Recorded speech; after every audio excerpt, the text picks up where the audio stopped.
Hi, she's Phyllis. And he's Mario. Welcome to LaTabella, the table, our family's table. Tonight we're going to prepare, our main course is chicken piccata. And it's a fast, easy dish to prepare. You should be thinking about preparing it at home. It's not very difficult. I'm going to prepare 2 dishes tonight for the warmer weather nights and days. And one is going to be a green bean salad, or it can be used as a side dish. And the other dish I'm going to prepare is a peaches stuffed with ricotta cheese and mascarpone. I've never tried it before, and I've kind of created it myself. So you'll have to kind of walk along with me as we prepare it and hope that it works out to be delicious. Oh, I'm sure it will be. And let's get started. Okay. But first, a sip of wine. And of course, a kiss. Okay. All right, so let's get started because we've got a lot to do for you tonight. I've got some green beans that I've prepared, and I'll just finish cutting them up, and I'll show you Mario usually takes a knife on a cutting board. I take an easier approach. Well, for me, I find it easier. And also, it's something that you can have the kids do. If kids are good with scissors, you can let them use that, and if not, they can just take the ends of the beans off with their fingers. And my grandkids, as young as they are, 3 and 4 years old, help me with this part. So this is really an easy kind of way to do the green beans. And if you don't want to do that, I also just take them, stack them up like that so they're semi-even, and I just take a scissor and do them like that, and I find that they're really quick that way. So I'm just going to take these and put them in a little bit of boiling salted water until they're just tender, and then we'll come back to dress them. And it's really an easy, simple thing that really just anybody could do quick and easy. I'm preparing my dessert for this evening, and for the warmer summer weather, I picked a peach stuffed with mascarpone and sweetened ricotta, and topped with maybe a little turbinado sugar and a sprig of mint. But I just wanted to just give you a quick little lesson, I guess, on different kinds of peaches. These are yellow peaches, and these are the white peaches. And these, in terms of when I pitted them, came out a lot better. I had several that I could not get the pit out. And I think if you go to the supermarket and you decide you want to do this, get a peach that's a freestone peach rather than a cling. Now, as you can see, this disaster was just a yellow peach, and it was a cling peach rather than a freestone, and I butchered the dickens out of it, as you can see. So that was not a successful pitting. So with these, I'm going to put these into the pan here, and I'll leave one out to show you what I'm going to do with it before I put it into the oven. I'm going to put them in the broiler. And what I'm going to do is I'm going to baste them with a little bit of preserve that I got up, grape preserve that I got up at Flat Hill Orchards on one of my little trips. And it's called Heavenly Preserve, and it has a mixture of strawberries, raspberries, peaches, pineapples, and pears. And it's absolutely a delicious combination. And I thought what I would do first is brush my peaches. I need a little spoon. So I don't want to contaminate the whole jar, so I'm going to grab a little spoon, take out maybe a tablespoon of the preserves and put it in a little cup, and then just spoon on the peach, because I'm going to put these in the broiler, and I don't want them, I just want it to just so the sugar browns up just a little bit. So I'll just put it on that little disaster, as I mentioned.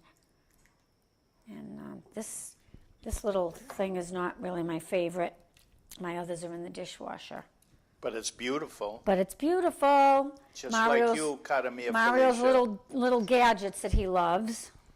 So I'll just finish doing these here like this, and put them on a maybe. I put them on a broiler for about 5 or 10 minutes. I wouldn't walk away.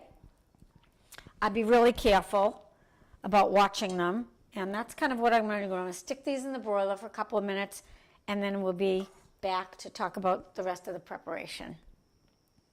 So I've got my peaches that I put under the broiler for a few minutes, and you can see they're just browned on the edges. And I put them in the fridge for a little bit to cool them down. So I thought they'd just taste more appealing if they were not warm but cool, and have a nice cool dessert for the warmer weather months. Now I'm going to take a cup or so, just a little bit of a cup, of ricotta cheese in a bowl, medium-sized bowl, and some mascarpone. You could use cream cheese, you could use sour cream, but I just happened to have some mascarpone for another recipe I was doing, so I thought it would be pretty handy. And if you leave it out at room temperature for 10 or 15 minutes, you might find that it just will blend better. And if you want, and you don't want to wait to do this, you could take your little mixer out and mix it around for a few minutes. It doesn't have to be uniformly mixed together. Just move it around just a little bit in the bowl is more than enough. And then I decided to try a few different flavors. Earlier today, I played a little bit with some almond flavoring extract. I didn't care for it. And I like almond, I just didn't care for the flavor. It just wasn't what I was looking for. And then I just decided on some lemon zest. I thought that would go nicely with the peaches. So I've got that grated up, and that's probably a teaspoon of lemon zest. So I'm going to stick that in, move that around. Oh, it has such a nice fresh smell. I think that's going to work well with the peaches. And then Mario had left over from another dish that he had made earlier in the week, a combination of some cinnamon and some powdered sugar. I think he was making little donuts with my grandson. So rather than throw it away, I just decided, well, maybe I'll just put a little bit of this in to sweeten this up. So that looks about right. And then I want to just show you, because I will be topping them afterwards, with a little turbinado sugar. It's a natural, 100% natural cane sugar, and they leave the molasses in it, so it gives it a beautiful golden color. And the granulars are nice. It's not like a brown sugar. It's just a little bit of a different process in it. You can sprinkle it on with your hand or with a little spoon. It's just a nice little thing to top on muffins. Sometimes you want to put them on a pancake instead of syrup. Lots of different uses for it. So, okay, it looks like our cheese is about ready, and I'm just going to get myself a big tablespoon and spoon on to the top of my peaches a couple of tablespoons of the sugar. Then there's nothing else to be done. I don't have any egg in the mixture, so you don't have to worry about any of that, and it's going to be perfectly delicious. And I'm going to sprinkle them with a little bit of the sugar, a little extra sweetness, and there we go.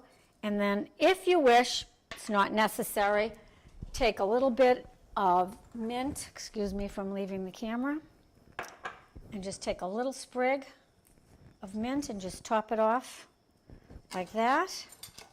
And then I think you've got a great, easy, delicious, and appetizing dessert for your guests tonight.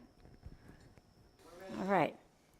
So I'm ready to dress my beans, and as I mentioned, you can use them as a side dish, or you can use them as a salad, depending on how your meal comes together. And I like to dress my beans warm for this particular dish. So I just took them out of the steaming pan, and they're just about ready to be tossed. I don't put them in any ice or cold water baths or anything like that. I don't think it's necessary. And I'm going to be mixing up a mixture of some olive oil, and I would say maybe a quarter cup of olive oil, and maybe an eighth of a cup of balsamic vinegar, and some salt as you like it, and some pepper. Don't you love this gadget that Mario bought for me? Oh God, I adore it. So there we go. And as I said, I like to dress my salad warm, like when you make potato salad. A lot of people like to dress their potatoes when they're still warm. And I'm just going to drizzle it over the beans, like so. And then I'm adding some sliced little cherry tomatoes from my garden. Everyone has a bazillion cherry tomatoes now, and you're always trying to think of ways to use them. So I'm putting those in. And I just decided to just add this, a little mozzarella. I just cubed up a little fresh mozzarella, and I thought I'd just toss that in as well. And I will just give that a quick little toss. And, oh, you know what? I decided, because I have a lot of basil right now, and there I use my shears again. Sometimes they come in to be handy. I mean, you can cut it, but I had the shears out. Just sliver up a little bit of basil and give it a little toss. And I think it's good. I just need to get my salad tongs out, which I forgot to bring over, but this is going to sit for maybe 5 minutes or so before I'm ready to serve it. And I can go ahead and prepare some of the other ingredients, and Mario can get on with his main course. Okay, time for the main course, the chicken piccata. And I have here a piece of chicken breast, boneless, skinless. And when I shopped for this, I noticed that although the price was the same, they had two different models of chicken breast, boneless, skinless. One is labeled, contains up to 15% brine. And we know that some people spend a great deal of time and effort to brine their poultry and pork before they cook it, because it makes for a more flavorful and juicy piece of meat. The second brand or label of chicken breast, and this was at the local supermarket, was labeled contains up to 1% of retained water. And that's what I chose, because it just seems at today's prices to be paying that much a pound for retained water, just, I don't know, just bothered me. So I went with this. May suffer, we'll see. I'm going to try it and see if I can get it to come out tender. Usually can with a dish like chicken piccata and dishes that are similar to that, because we do pound it, and that helps to tenderize it. So the first thing I want to do, this is a fairly significant piece of chicken breast here, but I want to trim it up a bit. And there's this unusual hunk of meat here hanging off with all kinds of fat and what looks like kind of remnants of blood. Now, the TV chefs would just throw that away because they have a budget, and we're on public access. We don't have a budget, so I'm going to find a way to use that. Not in this dish, but perhaps in a actually, I might use it in this dish. So let me see how many chicken cutlets I can get out of this one kind of prodigious breast here. Let's start by, this is the fat end. This is the thinner, pointy end. And I'm going to, you need a sharp knife to do this. I'm going to start by cutting off one cutlet there. Looks small, but by the time I pound it out, it'll get much bigger. We're going to continue with that sort of at an angle cut, and see if it's possible to get 4 cutlets out of this. Second piece, that's a good looking cutlet. We're going to do this. They're all about equal thickness here, and this one's a little thicker, but I'm going to pound that baby down until it's the same thickness as the others. So don't forget, we're dealing with chicken. Chicken is notorious for, I don't know if it's notorious, but you know, the risk of salmonella or food poisoning exists with chicken. So you want to keep everything kind of clean and neat. So we're going to use some plastic wrap over this.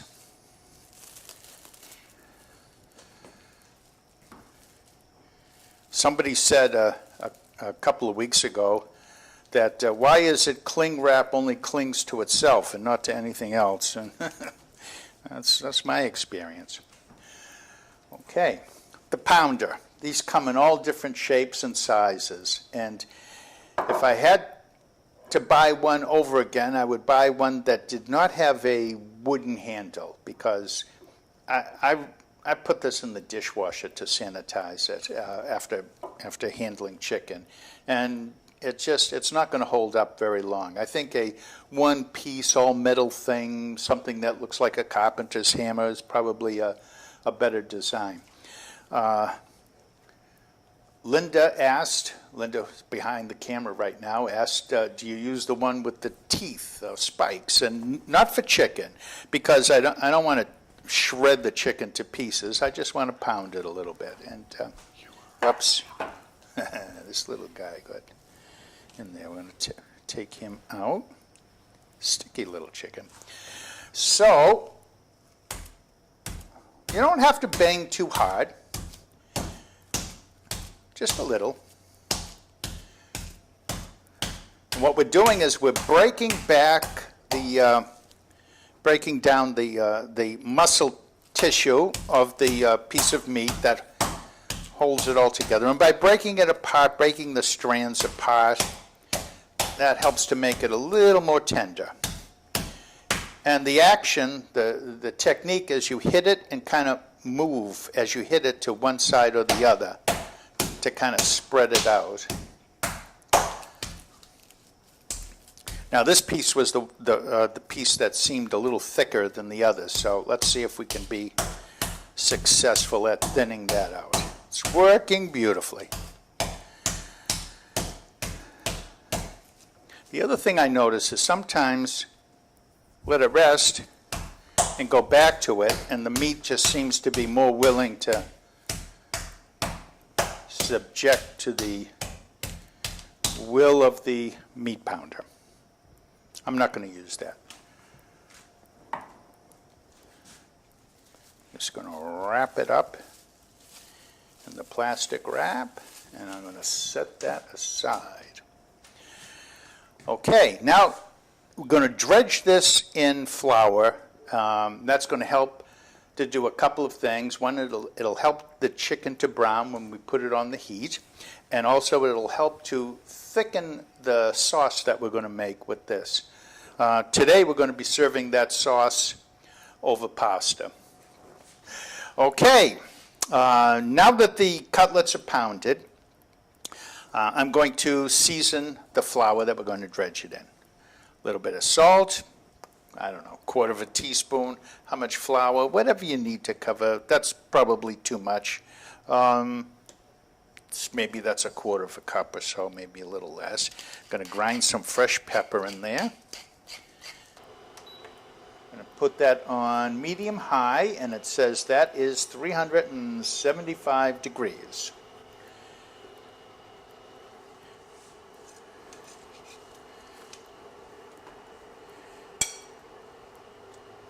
Drop the cutlet into the seasoned flour, shake off the excess, and I'm just going to set it on the side of the pan, because side of the bowl, because the pan's not quite hot enough yet. So let's see how many of these we can get dredged in flour.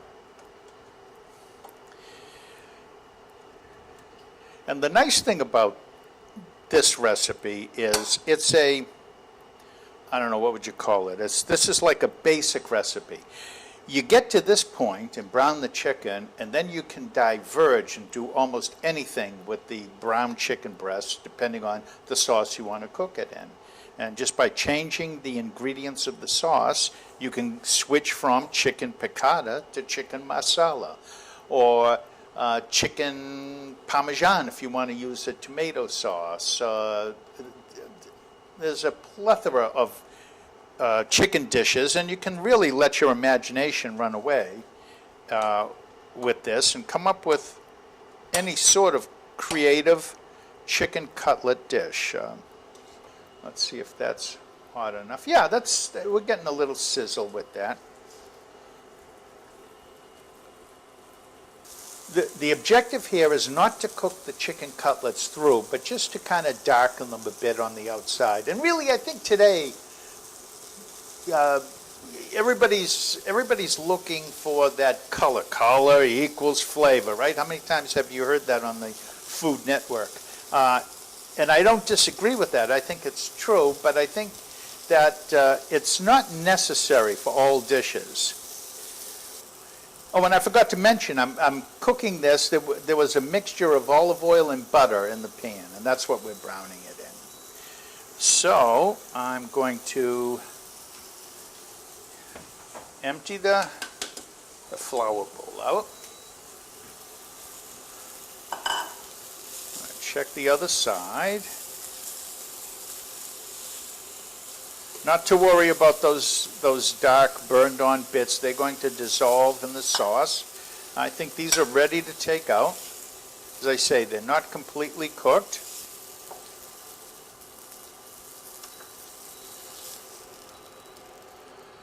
I'm going to set these aside and now prepare to make the piccata sauce. And for that, I'm going to add a little more butter and olive oil. Let's start with the olive oil. And I'm not going to clean the pan because we want what's in there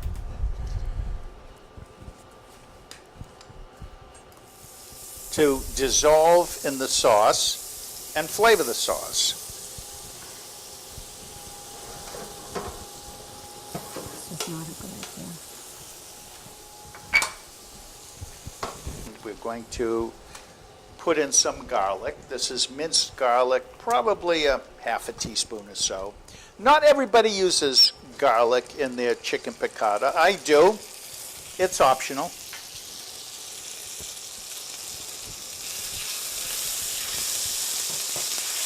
It's going to burn quickly, so we're going to need to move fast. Whoa! And next we're going to add some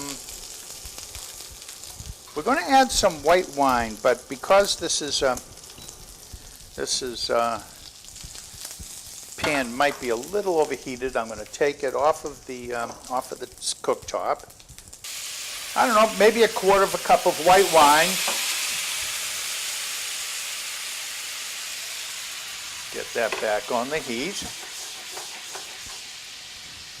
Get the heat back on high, and we want to let some of that evaporate. Add some chicken broth. I love the smell of wine in cooking as it evaporates. I'm going to shake this up a bit.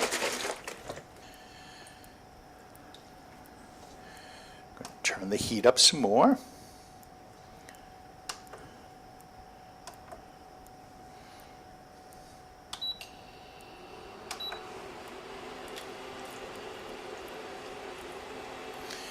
We're going to use the piccata sauce for the chicken over our pasta tonight. We're going to serve this with pasta, and because Phyllis loves piccata sauce on her pasta, that's what we're doing. So that's why I put in some extra chicken stock.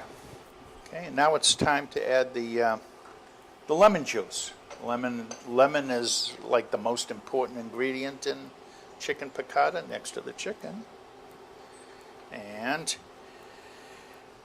I'm going to squeeze a half a lemon. I already have another half a lemon. The other half was very juicy.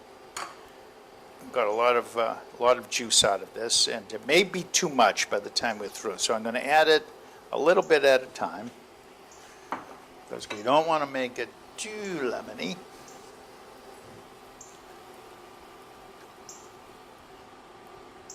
Going to add a little salt. Always need salt. Pepper.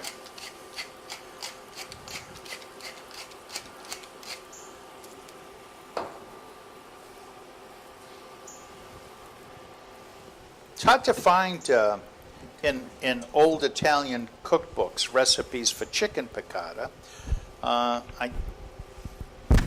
You find veal piccata. A lot of these dishes began with veal.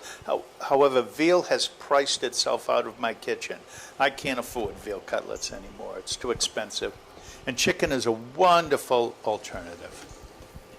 How about if I taste it? It gets the final. Oh, be my guest. And when do you add your parsley? You usually put fresh parsley Oh, in at the there. very end, because I don't want to cook the parsley too much. Can I just try a little taste here? Be my guest.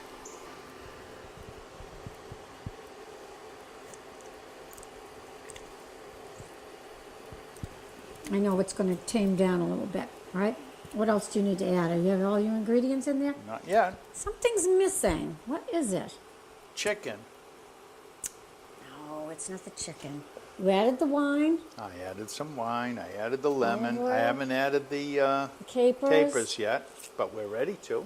Okay. Maybe that's all it needs. All right, but this is how we cook. You got to taste, and I would encourage you to do the same thing. You got to taste it. You got to see if it matches the flavor profile that you're shooting for. All right. So we're going to add the chicken back to that now. And we're going to let this Shaping up to be delicious. simmer looking. on a lower heat. This is going to finish cooking the chicken, which you recall was only partially cooked. And we're only talking minutes. You can see Yeah. how thin the meat is, and it doesn't need a lot of cooking You don't want to time. overcook it. Right. That's looking fabulous. Faboo. It's going to be a treat. Okay, we're going to lower the heat and let that cook on a lower heat. I'm going what, to cover another this minute or two? and let it simmer for a few minutes. And then I think we're ready to, finish up. Is there anything left to finish? Cook up the pasta. Oh, the pasta! Oh, my God! All right. We'll be right Quick. back. Right. Well, here's the meal we prepared for everybody today. We have the main course is the chicken piccata over linguine pasta, using the piccata sauce to sauce the pasta. We have a salad, mixed greens with peaches and goat cheese. And there's a dressing to go with that. I don't see the dressing on there yet, but it's coming soon. Coming to a salad near you soon. More chicken piccata because you can never have too much. Garnish nicely with lemons. Phyllis's green bean tomato salad. She also put in some mozzarella there and dressed it with extra virgin olive oil. My favorite, and some balsamic. And our peaches, using fresh, going with the theme from the salad, which had fresh peaches and some processed peaches into the dressing. Some baked peaches with a sweetened ricotta and mascarpone cheese, topped off with a little turbinado sugar and just a little sprig of mint for a garnish. And the peaches we picked up at Flat Hill Orchard, as you will see on a video soon. And I think we're about with ready. that, I think we're ready to eat, sit down, eat, feed the crew. And so, once again, we wish you buon appetito. Buon appetito, and thank you for joining us. And don't forget, all our recipes will be on Facebook, so please check that out. And we're on Public Access TV, and we hope to see you soon. Ciao. Ciao.